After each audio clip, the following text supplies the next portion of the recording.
I want to compare here, it's appropriate since we're already talking about this. I want to compare here Revelation chapter 9, verse 18.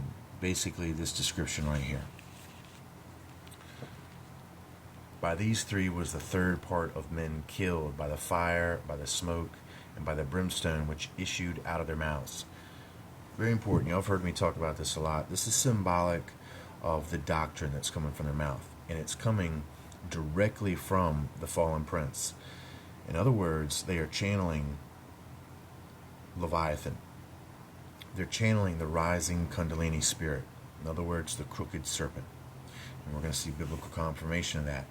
Now you have to understand, when they say that they're ascended masters, they're enlightened ones, you have to understand what that term means down here on earth. And the rising, once someone has achieved this rising Kundalini and it's actually pierced through the top of the head, then this person is considered to be illuminated.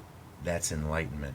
It's the very same symbolism that we're going to see the scriptures represent these locusts as. They are being associated with this rising Kundalini spirit, which is what the story of Leviathan is in chapter 41. Now it's both symbolic of the Kundalini spirit, and it's also symbolic of this personality, this spirit coming into a material form. But just check this out. This is about the locusts, same chapter we were looking at, and this is going to describe something where their power is, that it's coming out their mouth, and it's fire, smoke, and brimstone. But before we go any further, just look at it like this. Remember, I'm always talking about this seal, okay? And I'm saying that the seal is the free will equation. I'm telling you that it relates to the tetrahedron right here, okay? And this is representing, a mathematical equation that is dictating their entrance into our physical world. In other words, it's the equation that's in place that is allowing us to have this power over top of these scorpions and these serpents that we saw Jesus talking about. He says, I've given you the ability to trample, in essence, given you the authority. I've given you dominion. Well, that's what that equation is all about. Okay, it's the seal of Solomon. We saw that Solomon was using this very symbol to do what? To control these genies. So, without having to go into a bunch of stuff that I've already repeated, what I want you to see here is that the Bible backs us up. And it says right here in verse 4, and it was commanded them that they should not hurt the grass of the earth, talking about the locust, neither any green thing, neither any tree, but only those men which have not the seal of God on their foreheads. Now, what did I tell you the seal was? I said that it was the free will equation that is held up by what? By you, by your faith. That's right. It's telling you that these beings cannot hurt anybody that has faith. And that faith is being represented as that seal. And as you see, the occult is even aware of this very same seal. It's known as the sixth seal. It represents the hexagon. It breaks down to the crystal. It does all sorts of things. But that's what it's talking about.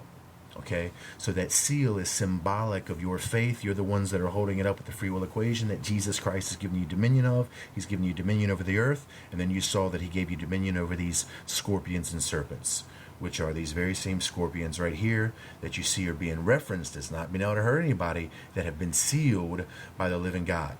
Well, you saw the sealing by the living God, and it was the words of Jesus Christ that was giving you the power and the authority over these same serpents and scorpions, known as the locust, that will manifest themselves as these supposed aliens, which in reality are descendancy of the fallen sons of God of Genesis 6. Very interesting.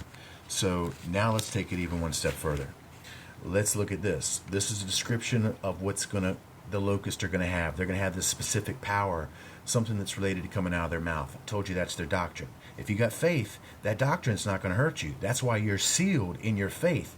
Because if you believe in Jesus Christ, and unmovable in your faith, nothing that they're going to be able to say or do is going to be able to shake you, because you know Christ, and he told you these things were going to happen 2,000 years before they did. And we all know Christ. We know those words. We're seeing it happen. It's just unfortunate the other people can't recognize it. So when I come back, I'm going to just do one final video that's going to explore here the details about this fire, smoke, and brimstone and how it connects to Job chapter 41.